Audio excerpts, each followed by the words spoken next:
Good evening, everyone. And due process is something that you guys know I talk a lot about because I feel, as so do so many of us advocates feel, that the military justice system is in desperate need of reform. I mean, guys can just go down all my shows, like the last 6 shows, and you will see case after case after case. And you know what? I'm not going to stop talking about it. And today I have someone amazing to talk about it with. Davis, how are you doing today? I'm doing great. Awesome. Thank you so much for coming on the Stories of Service podcast. Ordinary people who do extraordinary work. I'm the host of Stories of Service, Theresa Carpenter. And as I always do, to get these shows started, I will do an intro from my father, Charlie Pickard. From the moment we're born and lock eyes with our parents, we are inspiring others. By showing up as a vessel of service, we not only help others, we help ourselves. Welcome to S.O.S, Stories of Service, hosted by Theresa Carpenter, hear from ordinary people from all walks of life who have transformed their communities by performing extraordinary work. And R. Davis Younts is a nationally recognized trial lawyer, former Air Force JAG, and advocate for reforming the due process system. With experience spanning more than 200 court-martial and thousands of military investigations, Davis brings a unique perspective from both sides of the courtroom as a prosecutor and as the Air Force's top-ranked Senior Defense Counsel. Today, he's going to share why he turned down prestigious government roles to remain a defense attorney and how his career has shaped his commitment to justice, religious freedom, and protecting the rights of the accused. As you know, I'm very passionate about that.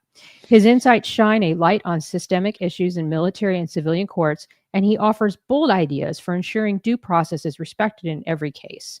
Welcome again, Davis. Hey, thank you. I really appreciate the opportunity to be with you, and I'm looking forward to this discussion. Oh, so am I. So first off, as I always ask all my guests, where were you born and raised, and what made you decide to join the Air Force?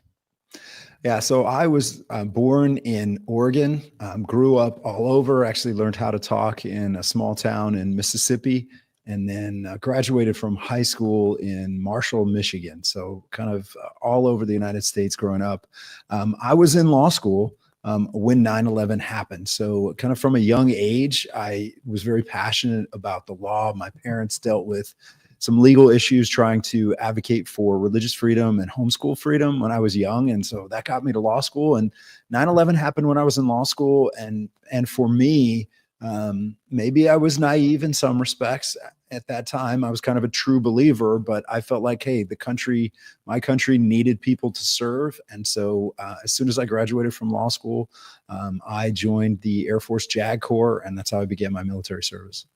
That's awesome. So you were homeschooled. You come from a faith-based background. Where in Mississippi, where did you grow up? So I was for 5 years in Nesbitt, Mississippi, which is a small town just south of Memphis. And from there, we actually moved to Pennsylvania, and I spent some time growing up in Lancaster County, Pennsylvania. Awesome. I'm actually spending part of my time in the Deep South these days. So I very much appreciate the Southern lifestyle, and it's quite the change from military life on the West Coast or Norfolk, but definitely enjoy the people, the culture, the political freedoms, food, I mean, the prices. I mean, everything is wonderful. Absolutely. Around here. So I'm very, very content. So tell me a little bit about what was it about the legal profession that you were drawn to? You know, if I'm going to be honest, I didn't really know what I wanted to do in law. I just thought, I wanted to be involved in government or politics or something else. And I thought, wow, all these politicians, all these legislators have a law degree. So I thought maybe that's where I'm going to head. And then just as I kind of matured and went to law school, I really thought I was going to be a lifelong prosecutor. I thought that's what the good guys did. I thought that's what the people who, woke up in the morning ready to seek justice did. So I wanted to put on the white hat, and I wanted to be, I wanted to be that prosecutor, put the bad guys away. So that's all I really wanted to do. That's all I really wanted to do in the military. That's what I was passionate about during law school. And that's what you started off doing as an Air Force JAG, correct? That's right. I was a prosecutor at what was then Lackland Air Force Base, now part of Joint Base San Antonio. And then I was actually a prosecutor at the Air Force Academy as well. So I did over 40 court martials as a prosecutor at Lackland in my first year and a half in the Air Force. So during that time, as you were a prosecutor, did you start to see some fissures in the system, even from your perspective, even though you were out to win and get prosecutions? Did you start to see from the defense side that there might be people who were getting caught up in the system that shouldn't be there? I think, for folks that listen to your podcast, I know they're familiar with the military justice system, but there's just some really interesting and unique aspects of the military justice system. So one of the things I started running up against as a prosecutor is just, as a prosecutor, you want to be able to do what's ethical, what's moral, what's right, and you want to have discretion. And I didn't really feel like I had a lot of discretion always as a prosecutor within the military. Now, I never took a case forward that I didn't believe it was appropriate to take forward. But even as a young JAG, as a young prosecutor, there were cases that I said no to. There was cases I pushed back on that I didn't think were appropriate to take to trial that I caught heat for very early on in my career. Now, I was very good. I mean, I will say this, I was very effective at what I did. And so I think in some respects, because of my skill set, it didn't hamper my career initially to take that perspective. But I really didn't want to be a defense counsel, even though I started to see some of those concerns. But then as I got to the Air Force Academy, and we're talking about a time frame at the Air Force Academy, 2006 time frame, and what happened at the Air Force Academy is there were a lot of allegations that cases, particularly sexual assault cases, were getting covered up. They weren't being prosecuted. Files were being hidden. People weren't doing their job. I got there kind of after that controversy, but we literally saw it go for full circle, where the allegation was no cases were being taken to trial, and it reached a point where I wasn't involved in the case because I was transitioning from being a prosecutor to a defense counsel, but I observed a court martial at the Air Force Academy where the complaining witness admitted that she didn't realize that she had been raped or sexually assaulted until she watched some movies on the Lifetime movie network. And she decided because of a similar story that happened there, that what had happened to her was actually rape. Now it came out, there were other things about that. There was reasons why she was falsifying her story, and the jury came back in 15 minutes and acquitted this young cadet. Right. And but that to me was one of the most formative experiences as an attorney, because I looked at that case and I thought, I mean, even the complaining witness on the stand knew she was not telling the truth. Everyone knew she was lying, but the system had just developed in such a way where there was really no way out for her once she made an initial statement. And so it just became this, this train that was going down the tracks and couldn't be stopped. And the jury acquitted in 15 minutes. And I just thought, wow, that's fascinating. Maybe I need to be a defense counsel. Maybe there's a reason God's putting me in this situation. And I will tell you, after 6 months in that job as a defense counsel at the Air Force Academy, I would have a very, very difficult time ever being a prosecutor again. What I learned very, very quickly, the people I worked with, the individuals I worked with, I do a lot of things to feed my family if I had to, but to be a prosecutor again, to be a part of the system in that way, whether it's in the civilian system or the military side, would make me very, very uncomfortable because of what I saw and I learned. And there are abuses. The military system can be a good system. It has the potential to be a good system, but there are a lot of problems and concerns, just like any other, flawed justice system. And so I became very, very passionate about individuals being able to speak truth into individuals' lives and just be there and care for someone when they're dealing with something so difficult, whether they're innocent or not, dealing with the process, dealing with the government turning against you. And it really is. When you're charged with a crime in the military, the charge sheet, it literally reads, it's captioned, the United States versus you. The United States versus your name.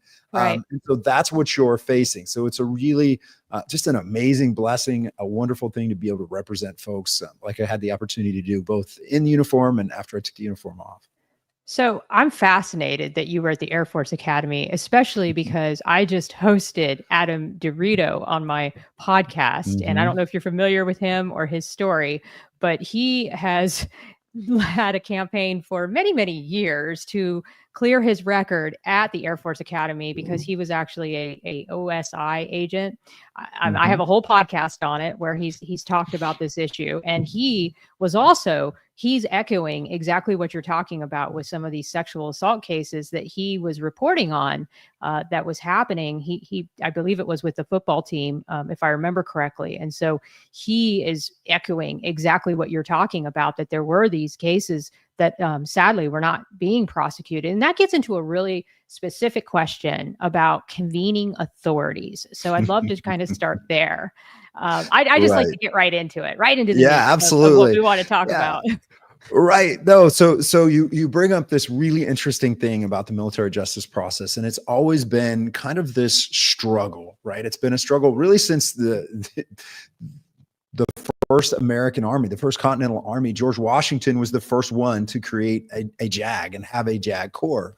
But there's been this battle within the military, or this struggle in trying to find the balance between command authority and giving commanders authority to prosecute and convene cases for individuals under their authority, and what is the role of an attorney and what is the role of the legal process. So, of course, the criticism of the military justice system has been that military commanders are not attorneys, they're not legal experts, therefore they shouldn't be the final decision makers in making these decisions on cases. And there are absolute horror stories of circumstances where there's a good old boy system or something else. So cases that really should have been prosecuted were not. They were swept under the rug because it was a good soldier, or a good Marine, or a good pilot, or a football player, or whatever it is. There are those cases out there. That is a reality. We can certainly find those cases and circumstances. Of course, the struggle within the military, and it's a struggle that's happening now, is what is the balance? And I will tell you, since I came into the military in 2002, we have done a terrible job as a Department of War and as a nation in finding that right balance in how we handle military cases. So now, and I don't know if you've covered this much, but now we have something called the Office of Special Trial Counsel, OSTC, for each branch. And they have this jurisdictional control over these high-level cases, the sexual assault cases, and things like that. So you have lawyers that are in a position to make decisions and actually be the ones that make a determination as whether or not charges will come in these cases. I will say, so far, from my perspective, it's a very new process. I guess we have to give it time to work.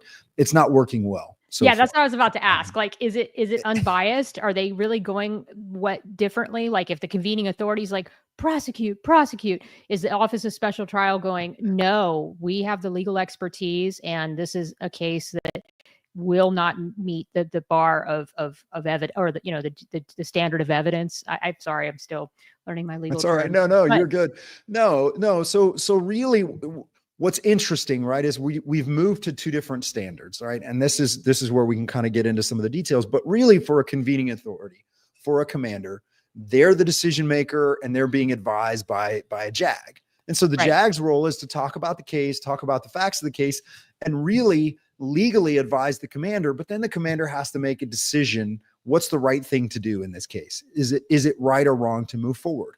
And there were cases, and I will say this, there were cases as a prosecutor, one in particular I can think of, a sexual assault case, and there were reasons why it was going to be an extremely difficult, if not impossible, case to win.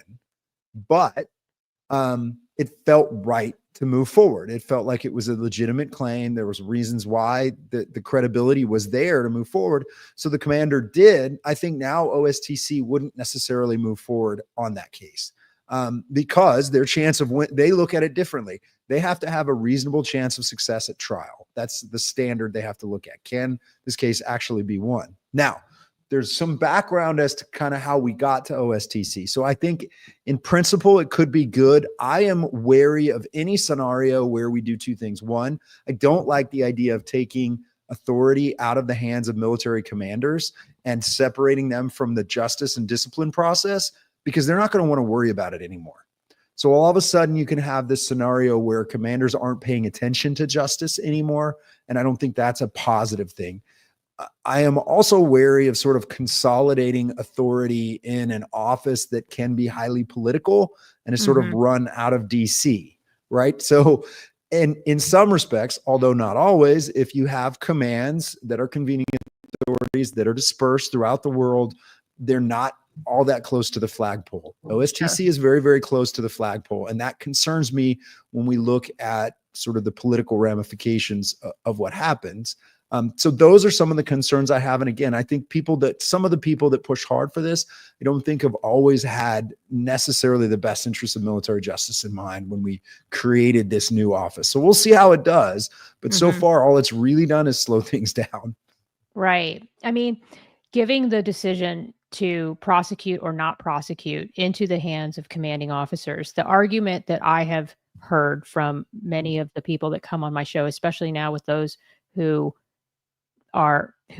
believe that they are false allegation victims, is the fact that they are proven guilty before any investigation. They're just assumed guilty. And then the commanders are too afraid, because it is a sexual assault allegation, they are too afraid to drop it because of the political pressure of what will happen if you drop an allegation, no matter how unfounded it is, no matter how little evidence you have. So you have these poor warriors who now are in the investigative system for 1 year, 2 years, 3 years, whatever, because the convening authority doesn't want to make a decision when it comes to justice. They want the JAGs to deal with it. They want the lawyers to deal with it. They want the court marshals to deal with it. So my question to you, Davis, is if we got rid of the Office of Special Trial Counsel, what's going to stop these people from saying, well, I'm not a JAG. I don't know the law. Well, I think that's a great question. And part of it just goes to questions about accountability for commanders, because you're absolutely right. And here's the point. The problem that we had, and part of the reason why we have OSTC now, is there was no commander that wanted to risk stopping a case from going to trial, even if they knew it was a bogus allegation. No commanders wanted to risk that, because no commander was ever fired for being perceived as soft on sexual assault, right? I mean, excuse me, the other way around, being too tough on sexual assault. Right. No, but all these commanders, I mean, I could give you example after example of general officers, male and female, that were fired, that were summarily pushed out of the military in disgrace because they didn't move forward on a case that they didn't believe it was right to do. They exercised their discretion. Their discretion. With the, that's right, with the advice of JAGs, and they got crushed for it. And so absolutely, politically, there's a significant period of time in our military where any commander that didn't go forward after an allegation of sexual assault and didn't push it all the way forward to trial was absolutely risking their career, their pension, their reputation by doing that. And most weren't willing to do it. I mean, this seems like an absurd example, but I'll never forget this. I wasn't that long out of active duty service in the military. I was a civilian defense counsel. I was defending an E6 at Dover Air Force Base, right? And it was a ridiculous case. Charges should never have been brought against my client. There were exculpatory witnesses, exculpatory evidence, but it was a sexual assault case. So of course it went forward to trial. And I'll never forget this moment. My client gets acquitted. I walk out into the hallway outside of the courtroom at Dover Air Force Base, and there's the commander that preferred charges against my client, leading his entire squadron in a cheer and clapping for us that we got the acquittal. Oh my God. And I just stopped and I looked him in the eye and I said, sir, I said, stop. Not only is this not appropriate or professional, you're the one that preferred charges. I don't think it's appropriate for you to be out here celebrating after you were the accuser in this case. And they just all stopped, and I just walked away with my client. But it was appalling. But it was like this commander was like, "Wow, I literally would hear, as a defense counsel, I would meet with commanders, and I would hear commanders say, well, I mean, I just want him to get his day in court, and he'll be exonerated, and everything will be fine." And I'm sitting there going, after 2 years of hell, after putting a marriage at risk, after putting assignments at risk, after having your reputation for lawyers. Right. A huge amounts of money to have a proper defense in these cases, if you have a civilian attorney come in. And guess what? You as a commander, you're putting this in the hands of a court-martial panel, of a jury, and no one has any control of what's going to happen in that room once that door closes. You know what? And I have seen people wrongfully convicted. So that's where I get fired up. So even though I tend to philosophically say it should be in the hands of commanders, I recognize we have an OSTC because commanders failed. Because commanders didn't lead, and they didn't make decisions about proper due process. They didn't look at the evidence like a jury does and say, okay, is this person credible? Is this allegation true? Is the statements consistent throughout? Was there evidence to show that a crime happened? We can all do that. And so you're getting at the root cause, which I really appreciate. The root cause is that commanders stopped commanding.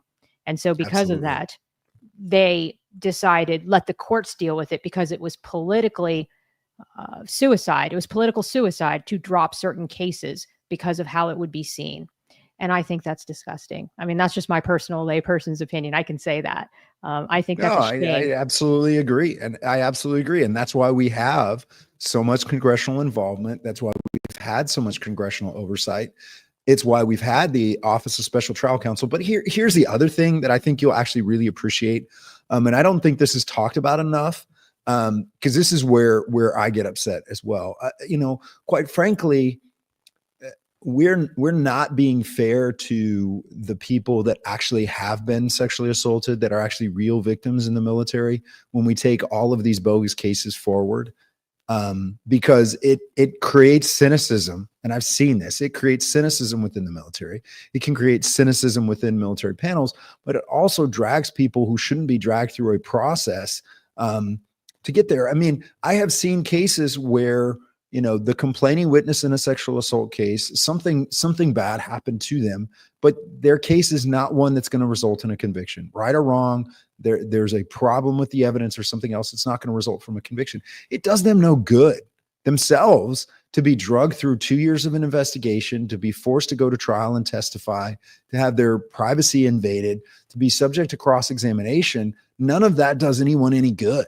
Right. If it's not a case that should move forward. And I say that as a defense attorney. I mean, I spent a lot of time cross-examining people that claim they were sexually assaulted, but I don't think it's right for many of those cases to go to trial, regardless of what happened, because it's not going to result in a conviction. It's not going to result in a just outcome. And in that respect, we're not doing anyone any favors. Right. And the problem is with these false allegation cases is that it harms the credibility and the sanctity of the process, and it harms true victims, because then true victims are now seen in this bias of the fact that the military can't figure out which cases are true and which cases are untrue. So because of that, the ones that might be true, they don't feel they're going to get a fair shake either. And so both sides of this issue, like I was talking about with Keith Berry on my last show on this issue, former Navy SEAL who was acquitted in his second appeal, he said to me that this is not a man versus woman issue. This is a justice issue. That's absolutely right. That's absolutely right. I really believe that that's where this needs to go. And to that end, I'm just going to be watching this, as my audience will, very closely to see what efforts the Department of War will take. I did see that the Army put out a memo that they're going to investigate the validity of the cases more, but it wasn't anything particular to UCMJ reform or anything along those lines. So I think my next question is, sometimes even before we get to this court-martial procedure, we have these administrative investigations, and these administrative investigations also are, the process is the punishment, because people are under administrative investigation for, let's say, harassment or bullying or some of these other toxic workplace issues. And then they're taken out of their chain of command, and then they're on some sort of a hold. Their promotions are on hold, all these things. What are some of the ideas? I've talked to, I had Tim Parlatore on my show, and we talked about some of those ideas that we could take to reform the administrative system. And I'm curious from your perspective, and then I'll ask you what we can do to reform the UCMJ. I'm just getting right into every question. Yeah, no, this is great. Yeah, this is great. And Tim and I have had some of these same conversations. We've talked about this because we both love the military. We want to see the system work well and be fair, but we also spend our lives fighting against, injustice in the system. So, there's so much to talk about, but one of the things that I joke about is there are so many ways that the military and a bad commander or a bad situation can end a career administratively. And at best, in these administrative investigations, you're talking about due process light, right? You're talking about very, very limited due process. So, as it stands right now, and I think that some of the things that the Secretary of War said today in his, I think what will prove to be a historic speech, are really, really important on this issue. But as it stands now, without changes coming in, someone can make the craziest, wildest allegation against you when you're serving as a service member. And the way the administrative process is built, you are going to be presumed guilty, and you're going to be treated as if you are guilty throughout the investigation, however long the investigation takes. And quite often, commanders will feel compelled to give you some sort of administrative paperwork at the end of that process, simply because they think that's what they're supposed to do. And they want to appease both sides. I've seen it happen where my friend did not do a darn thing, and they couldn't find anything on her, but they still wrote her up and gave her a piece of paper, and it was very stressful and painful for her. And then I had another friend that had to go to some special school to learn how to be more sensitive or more. It was ridiculous. And there was no harm, no ill intent in what she was saying, but people can weaponize certain things, especially when it comes to immutable characteristics. They can weaponize those things and say, you are racist, you are sexist, you are this, you are that. And so a lot of times people are very sensitive to those things, especially more so, I would argue, in the last administration. I don't mean to get political, but sometimes in the last administration, that was more acceptable to do that. And people were going down because of it, and they were terrified. Well, again, there's so many examples I could give, but I saw this a lot in the Guard. So I'm one of those unique people. I went from almost 12 years of active duty. I served some time in the Guard, and I retired from the reserve. So I kind of saw all three sides of this. But in the Guard, I used to tell people, especially commanders that I worked for, that I liked and respected, I would tell them, do not, whatever you do when you are up for promotion, do not let anyone know that's a possibility. Do everything you can to keep it a secret, because inevitably the good leaders, the leaders that actually work towards holding people accountable, every time they went up for promotion, there would be 5 or 6 IG or EO complaints against them. I'm not kidding you. I even saw the best, and I'm not kidding when I say this. He's been written about in books. He was a colonel in the Pennsylvania National Guard. He was one of the most effective combat leaders I've ever been around, just tremendously effective, specifically during the surge in Iraq as a Guard member. The organization, the unit, they were phenomenal. And it even reached a point where he told the general officer from the active duty side, you need to stay out of our way so we can do our job. And finally, the general said, and this is what he wrote about in his book, okay, I'll give you 2 weeks to see if you can do the job. And if you can, I'll stay out of your way. And he never had to come back because they did the job. But that same colonel comes back to the Pennsylvania National Guard, impeccable record, great man, great leader, kind person.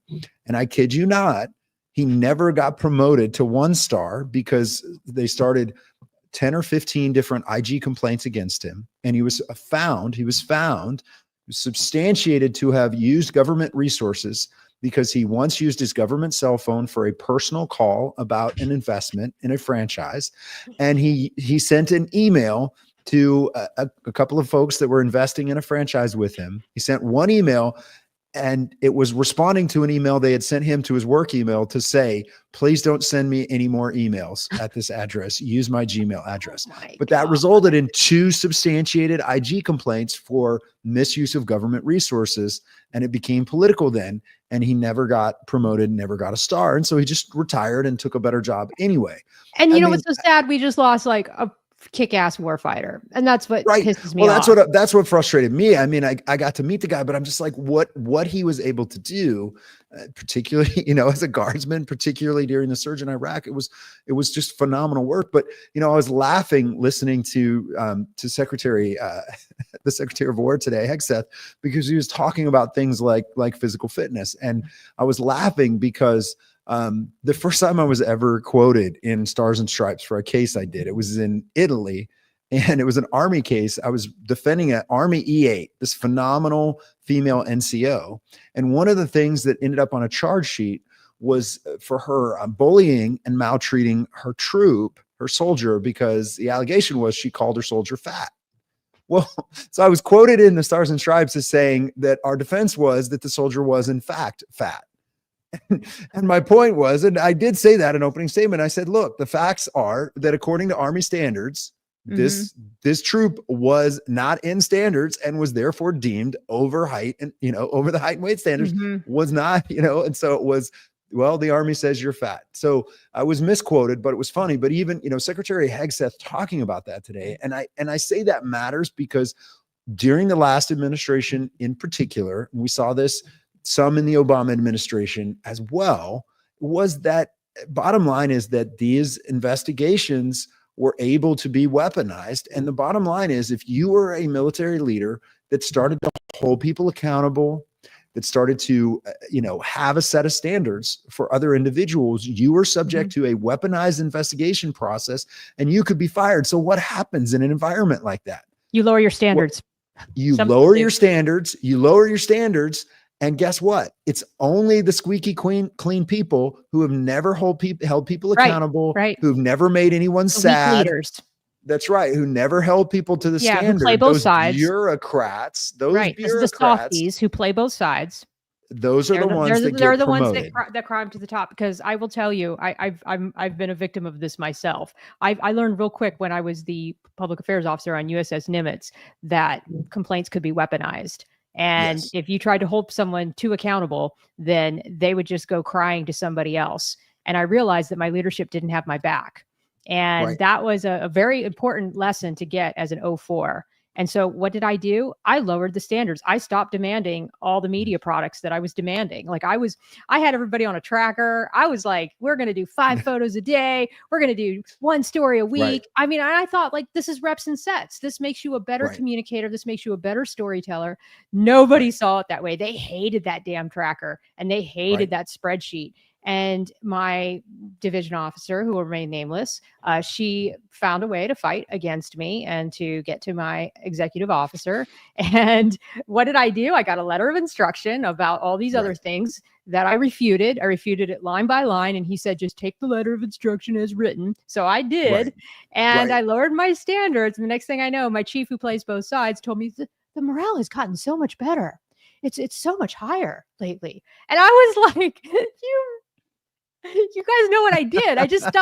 I stopped demanding all the things I was demanding. And I just said, okay, well, and I hated having to do that, but I knew I wanted to stay in the Navy. I wanted to push my career forward. And I knew that this was a battle that I wasn't going to win because no one had my back.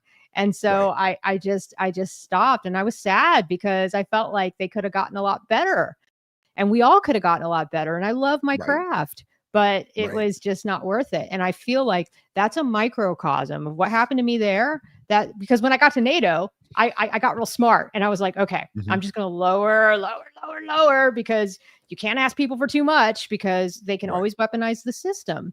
And it's sad. That's not the kind of military that I ever wanted to serve in. Right. No, I mean, and I will say it's part of the reason I got out when I did. And it's part of the reason I wanted to stay in the defense side as long as I could, because I didn't have to play those politics. Right. I didn't have to play those games because I was working for myself and individual clients or supervising other defense counsel. So I had some really good leaders. And my last job on active duty, I was chief of the military justice division at the Air Force JAG school, which was phenomenal because we had a great leader and we were able to do a lot of really neat things and try to educate and train and all of that. But I also saw that that the military had changed just in 10 years from 2002 to 2012. It had changed so much that there was things I did as a young leader in the military in my first legal office that I would get in trouble for.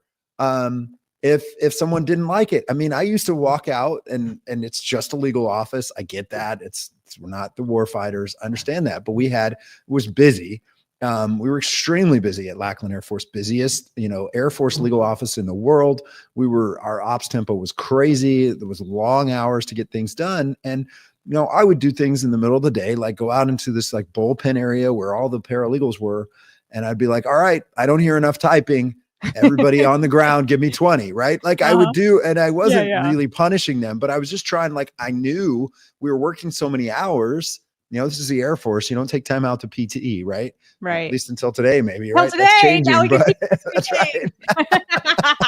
But I'm telling you, like these people, like they were trying to decide, like, am I going to show up and get this done for a commander, or am I going to go PT? Like that was a constant battle for us. And I knew some of them were on the verge of failing. So I wasn't trying to be jerk. I wasn't trying to be hard on them, but like, man, if I did that today, like I would probably, I don't know, if I was a leader of a legal office and I had everybody drop down and give me 20 because somebody showed up late for a meeting, I'd probably be EO and 3 IG complaints. I don't know. It's really hard because it's like, it's human nature to take the path of least resistance. And when you are around others that have set that tone of the path of least resistance, even your star performers, they start to give up. And they start to just say, well, man, nobody else cares, so I guess I'm not going to care either. And that's the culture that we've built. And that is what, to me, was so eye-watering and made my just heart sing today when I heard what the Secretary of War said. And just to transition very slowly onto that subject, I know that you also watched that presentation. Tell me a little bit about what you were thinking as you were watching it.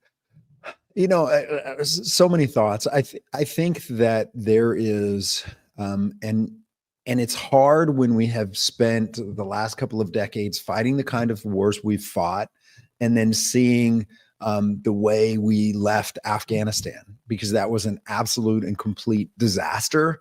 And it felt, I don't care what anybody says to me, to someone who served, my entire career was spent, during these Iraq and Afghanistan engagements. It felt like we lost. It felt like abject failure. It felt like we were abandoning people, abandoning equipment, abandoning what we said we believed in to be there, what people died, what people we served with died, and I've been permanently maimed, injured, whatever it is, over. And so to have someone come in who's actually a warfighter, has a warfighter mentality, and say, no, this is what we do. Look, when I went to officer training in the Air Force in 2002, the thing I heard repeated is the job of the Air Force, the only job of the Air Force, is to break things and kill people. That's it. Our job, it doesn't matter if you're a JAG, it doesn't matter what you are or who you are. Your job in the Air Force is to support the mission of breaking things and killing people, because that's what we are. So we talk about the M. We are military. We're not something else.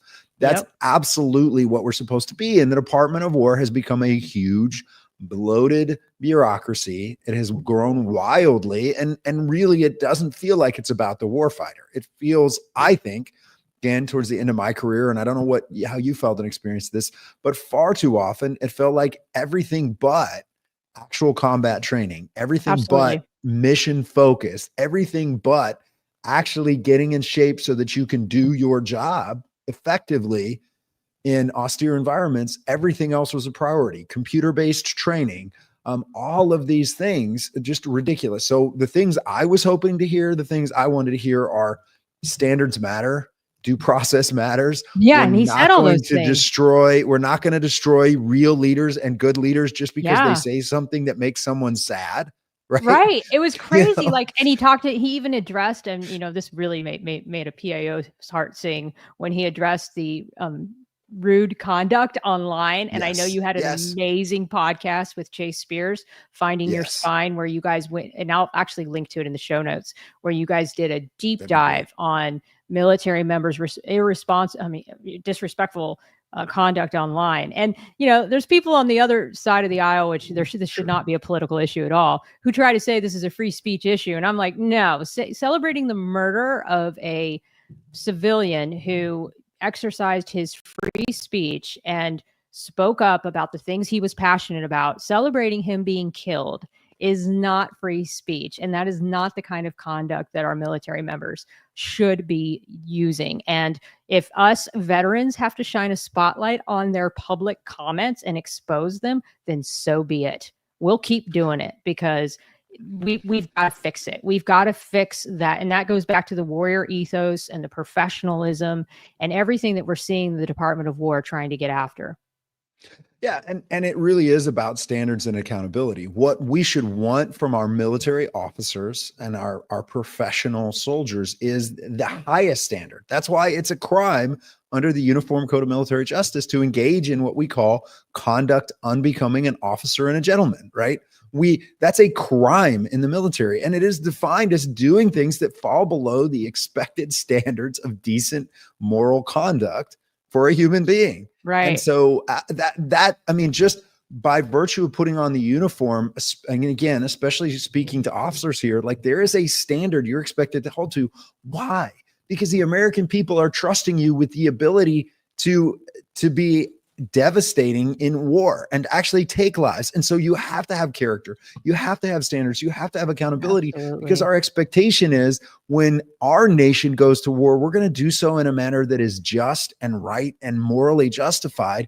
And we can't do that if we don't have officers and professional soldiers of the absolute highest caliber. We should never have being a warrior and having a warrior ethos should never mean bloodlust and being bloodthirsty and hoping people die or hoping people you consider an enemy die. That's not what we want. When we talk about warrior ethos, we talk about breaking things and killing people. What we really want is peace through strength. We want to be so big and so bad and so powerful that no nation in the world ever wants to challenge us because they know it's not worth it. And that's what I want to see. And guess what? It does come from little things. It does come from little things like every military member should be able to pass a PT test. I was joking. With my law partner, Caleb Bird, yesterday before Hegseth's speech. I'm like, you know what we should do? What would be a lot of fun? And I didn't know what Hegseth was going to talk about, but I said, what would be a lot of fun is to establish a system in the military where PT tests were like random drug tests. In other words, you could show up to work any day and have less than 24 hours notice that you're going to be PT tested. I love that, Davis. And I thought Why that not? would be the greatest. Right. It's your job. It's your literally job part to of be your in job. shape. In fact, I'll tell you, all the fit, not fat and everything. Well, and I'm retired now, so admittedly I have a little more time, but I'm loving it. Like I'm going to Planet Fitness now every single day. I'm working out for an hour and a half a day. I have never, I am in the best shape of my life. I mean, and I'm loving it. Like I can do like 7 pull-ups now. I mean, this is fun. PT is fun and it's camaraderie. I mean, I love that Bobby Hegseth challenge. Absolutely. I have not done it yet, but I look forward to trying to do it. And I mean, those are all great things. And what I also really loved was when he filmed the video, he had a female who could do like a zillion of them and showcased her. And that really sent such a positive message that we're all warriors. And so it was great. So let's get back to the more fun stuff, administrative system. But just wanted to do that quick sidebar about just what I think is a historical making speech. You did say you had an anecdote about it, I think, before the call. Yeah. What I was going to say is I was watching it with my 15-year-old daughter. She's homeschooled. So she was home and I was watching it and she was sort of getting started on her schoolwork. And then he talked about the fat generals and admirals walking through the Pentagon. And she just looked at me and just started busting up laughing. And from that point on, she wanted to watch the rest of the speech because she's heard me talk. She's heard us joke about that case where I called that soldier fat. And, so it was just a funny thing, but, she's not going to join the military. She doesn't have an interest in doing that. But even that, just like she knew enough, she's been around me enough, even so when she was younger, when I was on active duty, that immediately she was drawn into that. She wanted to listen to it. She wanted to hear what he had to say. She wanted to hear him talk about character and accountability and standards. And she's just 15, but it was fascinating just to see her be drawn into that, even though, he was being funny and joking around about it, but it was true. And I love that, because I thought, no, that is how we inspire young people to be interested in military service. So he's hit on, I think, the right tone, the right messaging. And I think he's extremely sincere in what he's trying to do. It's not easy. A lot of work to be done, but I do think he's sincere in his efforts right now. He really is. And he looks so tired sometimes. I saw him for the Gold Star family. He was talking and, I just thought, man, he's got so many people in the building probably fighting him right now. He's got the Pentagon press corps at his throat, all these people that don't want to see this change. But the funny thing is, and I had this talk at Mick, and I'll share my quick antidote, and then we'll get back to the administrative system, because what I want to know is what you think the fixes are for the administrative system, and then what you'd love to see in UCMJ reform. So I cannot stop this call until we have those two conversations. But I have to share the anecdote about what happened when I was at the Military Influencer Conference before I got kicked out. I did get kicked out, unfortunately.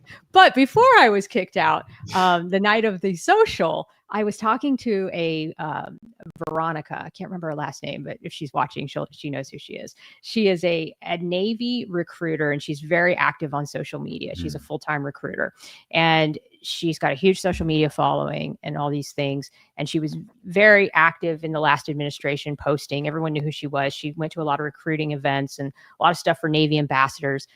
And she told me, she said, Theresa, this warrior ethos. And I could tell I could be wrong, maybe a little more left of center, but she's like, that's why I joined.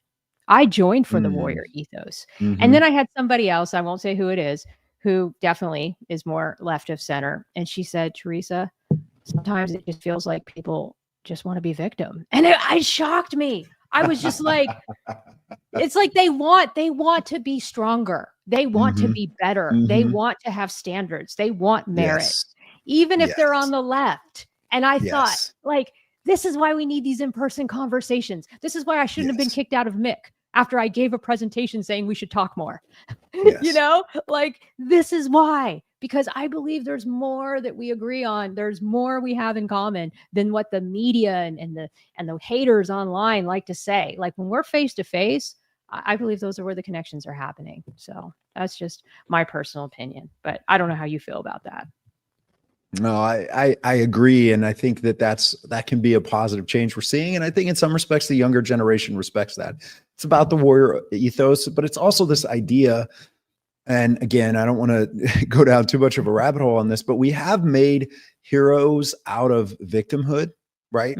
So there's this mentality. We see it we see it in public schools, certainly, unfortunately, quite often, where it's this idea, and I think it's partially a Marxist principle of the oppressed and the oppressor. But that's right. The highest goal is to be more oppressed than anyone else, and the ultimate oppression is to be a victim. And so we create these scenarios where people kind of begin to define everything in their life around victimhood, and that's really sad. And it doesn't sit well with the military. I mean, that's why I prefer terminology like survivor. Like, anything that happens in life, God can bring you through that. You can survive that. You don't have to define yourself by that low moment, that difficult thing you face. It doesn't have to define everything about you.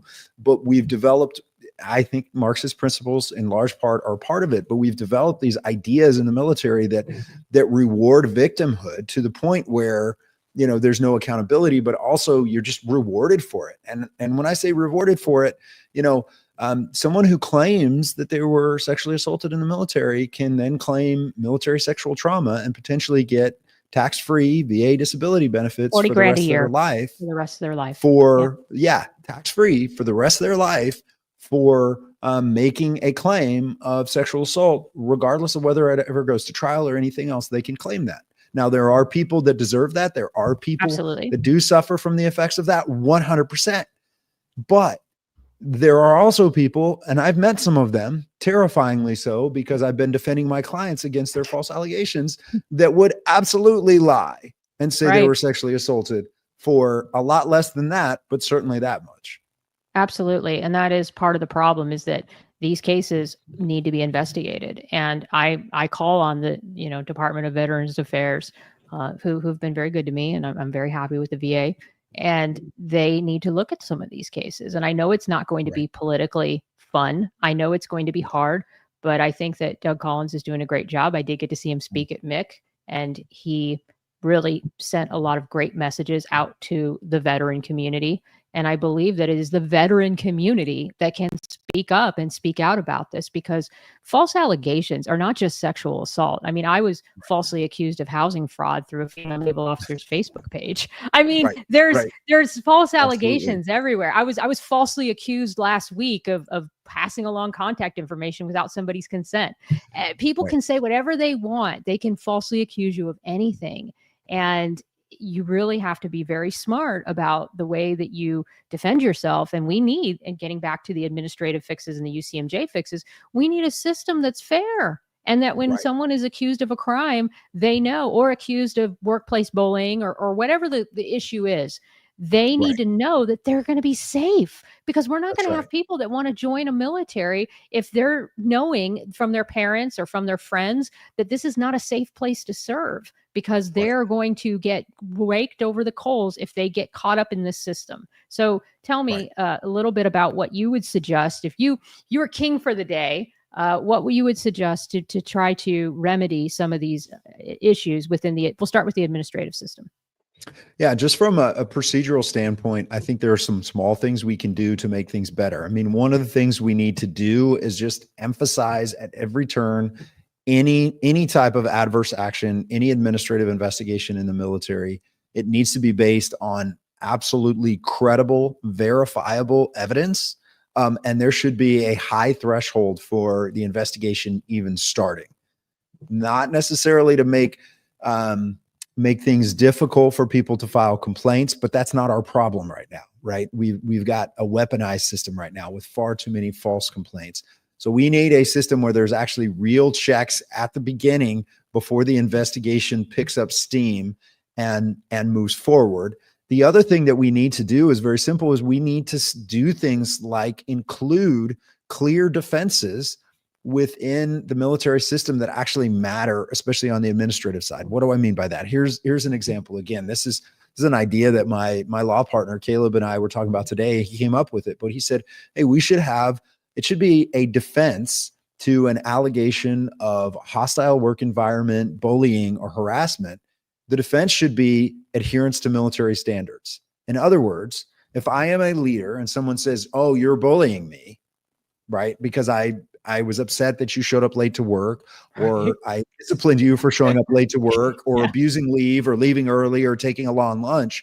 And people laugh, but that's what's happening in the military, right? People get crushed. Their careers get ruined over this. And so it would be great if there was an affirmative defense administratively called strict adherence to military standards. And every regulation started out with, when evaluating an allegation of bullying, harassment, maltreatment, or a hostile work environment, the first question that should be asked, was the leader trying to enforce a military standard and strictly adhering to that standard? And that would be something that the IO would look at. Absolutely. And they would have to document that. And a JAG would have to document with them, and a commander that's initiating the investigation would have to document that in writing, that they have reviewed that they understood that. And it's only after and that's a complete defense. And if it's clear that even if we, maybe we don't like some of the language that was used, or maybe we don't like the tone that was used, or maybe we don't like, someone raised their voice in enforcing that standard, we're not going to discipline them. We're not going to give them a piece of paper in their file that never goes away. Substantiated IG complaints, EO, so much administrative paperwork in the military, at least until today when Hegseth started making changes, follows you forever. And that's where you get this zero defect military that people talk about. Let's try to make our leaders better. Like, I can tell you, I made a lot of mistakes when I was on Nimitz. Like I had a condescending tone sometimes when I was frustrated, and I learned that you can't have a condescending tone. I also gave up too much information to certain subordinates. Like, I wanted to be able to share with people because I was like the one female, department head. There was like me and one other. And sometimes I would say things to subordinates that I think were a little too personal, to be honest. And I learned from that. And and to be fair to my XO, I only got a letter of instruction. So it stayed in my command file. And I've actually written about this, and we'll publish it, where I do give him credit for the fact that it didn't adversely impact my career. I was able to go on and to continue to serve and to lead, and I made 05. But that is absolutely correct. Like, there has to be this time where we say, you know what, maybe our leaders, especially at the 03 and 04 level, have never been in charge of a mass amount of people. They're probably sometimes in their first command position. They might not be screamers all the time. They might have raised their voice inappropriately. Yes, they might need some work. They might need to work on their leadership, and that's okay. Absolutely. Absolutely. And listen, again, some of the best leaders I've ever worked for or with occasionally dropped an F-bomb or, said something that made someone sad, and, I worked, again, one of the best leaders I ever worked for was a general that I worked for. And if he didn't call me an effing idiot when I walked into his office, I knew he was mad at me. Right. Like I knew he was upset because, to him, that was a term of endearment. And he was, he'd been an MP in Vietnam, right? He was an ancient guy, but that was just his mentality. And again, he ended his career with under investigation and was forced out early at the end of his career as a 2-star general because he said something that, made someone sad, and it turned into a substantiated IG complaint. So in all of these things, we can have common sense reform where we have standards that say, put it in writing, as simple as the military is a place where we recognize that even the best leaders will make mistakes and need to learn from their mistakes. We should seek to find ways to counsel, instruct, and train people that do not necessarily result in career-ending consequences unless it rises to the level of something that someone cannot recover from. Like, we can do that. It's possible. We can walk and chew gum at the same time. And, do you think we need better trained IOs, though? Do you think we need people that actually know what they're doing? What training for IOs? There is no training. There is zero. That's what I'm saying. Again, I can't talk about ongoing cases, but I spent half my day today dealing with, military members, officers with stellar records and careers, and I'm dealing with IOs. God bless them. Most of them have never done an investigation of any kind before. They have no idea what they're doing. Let alone what's going on. They have no idea what they're doing. They have no idea how confirmation bias can easily play a role. They're not presuming innocence. And some of them, unfortunately, feel command pressure. They assume, well, the commander wanted me to investigate this. He must be guilty. They must be guilty, or the commander's going to be disappointed if I don't come up with something, or maybe I've done a bad job. Right. And they can pick the witnesses. They can pick the evidence. And do you think that needs to change? Or do you think that's one of my struggles with the administrative system is, do you think that if you're the accused, you should have the right to have your own witnesses? I have seen that. I've seen some people fight that, where they will go around and get witness statements as the accused.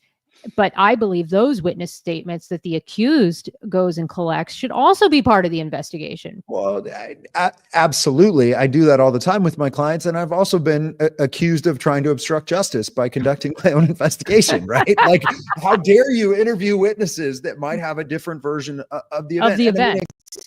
Yeah, exactly. Exactly. So no, we do need more realistic training for our IOs, and there's different ways to do that. And again, if we do what Secretary of War has suggested, spend less time doing stupid training, then maybe we have time for more training for IOs, and maybe we actually look to IOs. And one of the things I see, and I feel bad for IOs because I've been a legal advisor to an IO, and so you have like a maintenance officer, right? An 03 maintenance officer who has never had to, they have an engineering degree, right? Like they've never had to do an investigation. They've never had to interrogate witnesses. They've never had to try to discern the credibility of someone in a statement like this. They've never had to interact with the law.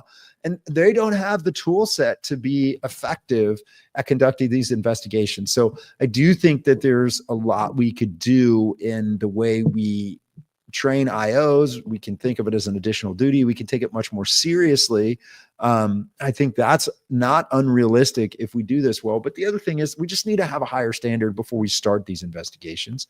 And we need to empower commanders. Again, I think Secretary Head says trying to do this, but we need to empower commanders to be willing to say, no, that's not a toxic work environment. That's called standards. That is your leader. You may not like their tone, or they may have said something that makes you sad, but yes, in fact, you are over the height and weight standards, or you are not going to pass a PT test. Right. Therefore, there are going to be consequences. Right. I mean, again, people that work for me, I mean, I had a simple rule. If I knew your PT test was coming up about 2 months out, you had to go do a PT test with me. You had to go do a PT test with me. Right. And if As you a weren't leader, ready to pass your PT test, guess what? You got to PT with me every day until I was confident you could pass your test, or until you were injured and couldn't do it and had a profile. And I would just candidly ask the people that work for me, do you want to be in the Air Force or not? Right. Because I don't know really, where really we simple. got where calling somebody fat is shaming. I mean, I just don't understand it. Like, you're fat. That's okay. Right. I mean, everybody gets fat, and I'm not everybody, but people get fat. In fact, I have a funny story. I was working out today next to somebody who was very overweight, but the guy was just busting his ass, and he was going really super fast on the stair climber. And I was like, oh, I'm not really going that fast. Is he's really putting up more effort than I am. And he was motivating me, and he was huge. And so it doesn't matter that you're fat. Who cares? Just do something about it and get in shape, because you can do it. You can lose weight. And it's okay to say that someone needs to lose weight. That's okay. So I really do. I love that. I think those are great ideas. And I'm sure a committee or whatever at the Department of War can come together to get some common sense solutions to this administrative system. And I'll be following that very closely. Now let's tackle, I mean, unless you have something else you want to add that we didn't talk about. I think that's great. Yeah. Okay. And then let's move on to the UCMJ system. Are there things within the UCMJ system, which of course would be much harder? In fact, correct me if I'm wrong, Davis, but to change the UCMJ, you pretty much need an NDAA, correct? Or am I wrong? Correct. Right. You have to have congressional involvement, and ultimately the president then, enacts the changes to the UCMJ that Congress. So that's a pushes lot more difficult. Do you think that there are some things that need to be changed, or do you think it's good the way it is? No, absolutely. We need some changes. And the sad part is some of the changes that we need are things that have been done recently, right? So here's the best example, and we're going to be talking about Article 120 of the UCMJ, sexual assault, once again. But I think this is critically important. Since I've been in, there's been this feeling among some sectors and certain politicians in particular that there's just not enough convictions in the military, that the conviction rate in the military is too low, right? Which I think is sort of an absurd thing. That's just ridiculous. That's an absurd thing, especially when, listen, the military takes cases to trial in the realm of sexual assault that no other jurisdiction in the world would take to trial, because there's an unlimited budget to prosecute those cases in the military. And when I say there's an unlimited budget to do that, that is absolutely the case. Never once did I ever have someone come to me and say, no, you cannot spend that money on prosecuting or defending that case. Money is not the issue, right? So cases without DNA evidence, without corroborating evidence, that are just based on hearsay or a single statement, go to trial with very little chance of a successful prosecution. So one of the checks we used to have in place in the military justice system was the idea of an Article 32 preliminary hearing, right? And this Article 32 preliminary hearing used to be a real hearing where the government had to call witnesses and the defense could actually cross-examine witnesses. The government would call the complaining witness. And guess what? An effective defense counsel, and quite frankly, an effective prosecutor, would kill cases at that Article 32 preliminary hearing.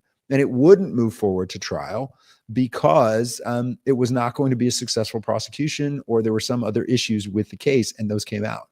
Congress has over time, over the last 8 years in particular, absolutely gutted the preliminary hearing process, where it's essentially meaningless. That's sad. Wow. So there's no real power, there's no real meaning in this preliminary hearing. So, in the civilian world, you might have a grand jury, an independent grand jury that comes up with an indictment, or you'll have another type of preliminary hearing.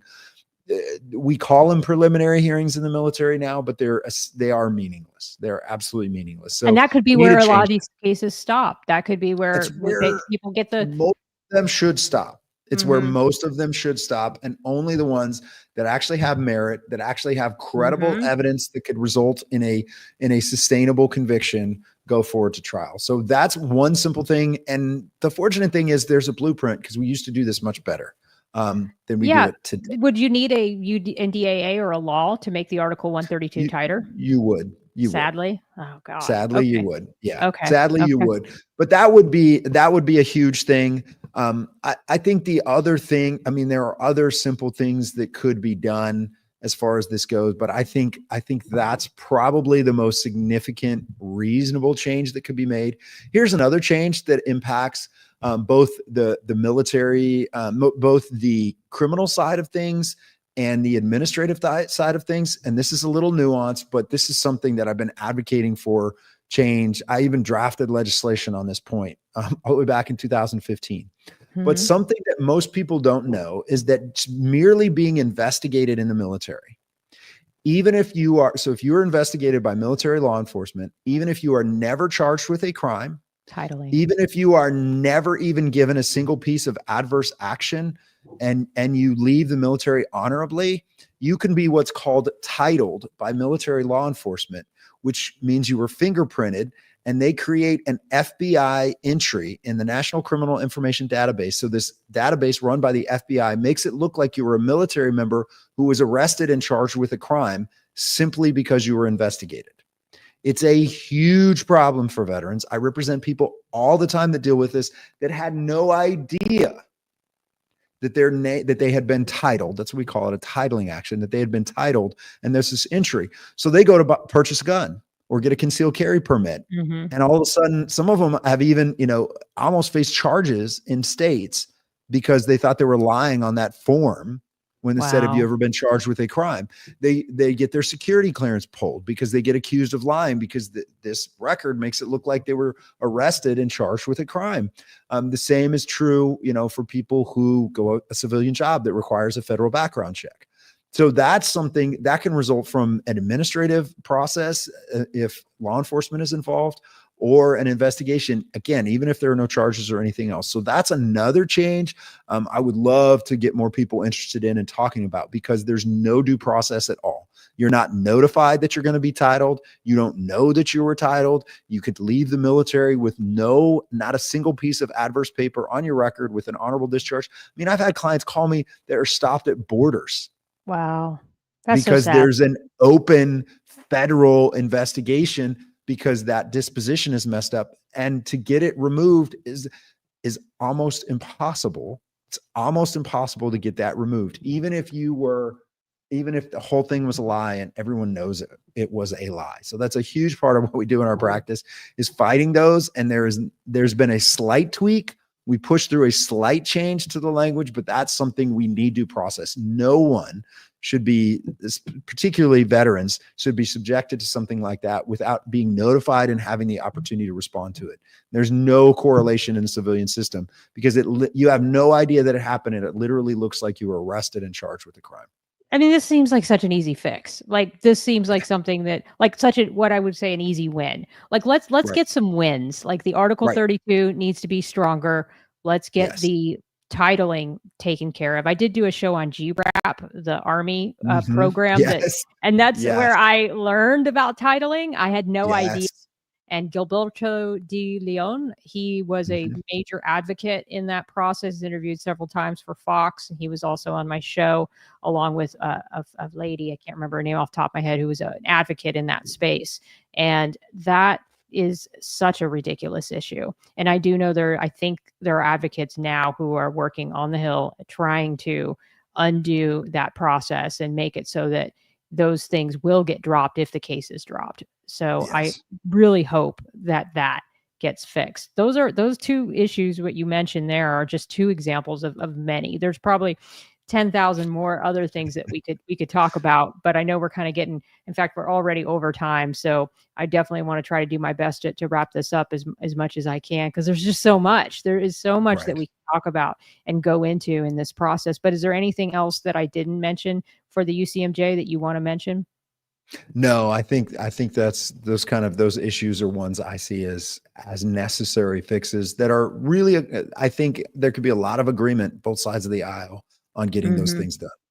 Right, right. Well, thank you. I really appreciate this opportunity to talk to you about this. I'm going to be having. I mean, like I tell my audience is, if these issues don't get fixed, I'm just going to keep talking about them, and I'm going to keep Right. having people who've been impacted by them, and I'm going to have people who are advocating for their cases. I did forget to mention one last thing, which is, what about the people who have, and this has happened, who have exhausted all remedies and they are still fighting for something?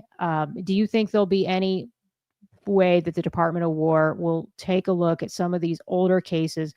There have been people who've called for conviction integrity units. I mean, I'm having somebody on Tuesday, Holly Yeager, her son Robert Condon is he wrote this book here, Invisible Casualty, and I've really dug into his very complicated case, and I'm going to be sharing that with my audience. And I know some of these people really want to see some review of some of these older cases. And I'm sure you have people in your practice too that unfortunately in your mind were unjustly convicted and maybe serving time in the brig. And so I'm curious what your thoughts are on that.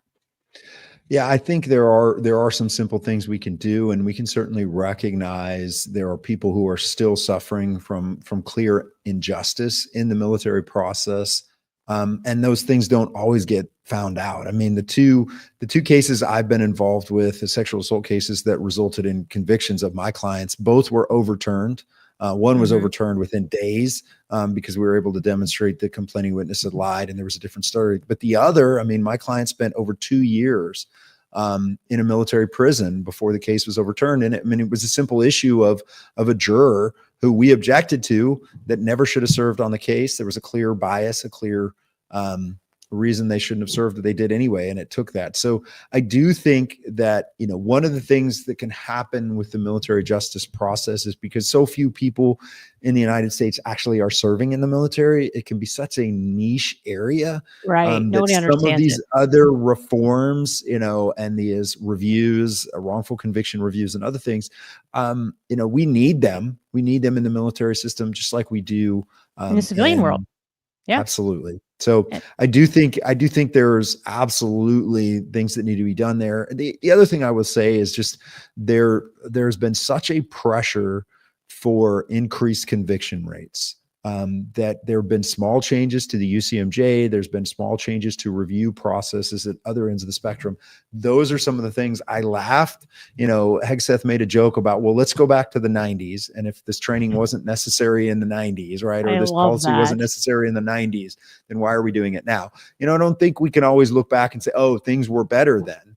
But what I can say is, since 2002, when I have served, the primary changes that have been made to the Uniform Code of Military Justice have all been focused on trying to make it easier for the government to get convictions, primarily in sexual assault cases. And I am not wrong when I say that. You can look at the NDAAs and you can see almost Yes. every single piece of legislation that's made a significant change to the UCMJ has been designed to make it easier for the government to get convictions. We need to just start with rolling those back and ask, why would we even be doing that in the first place?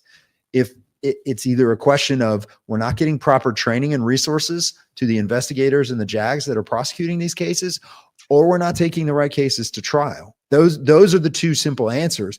It's not a problem with the Uniform Code of Military Justice.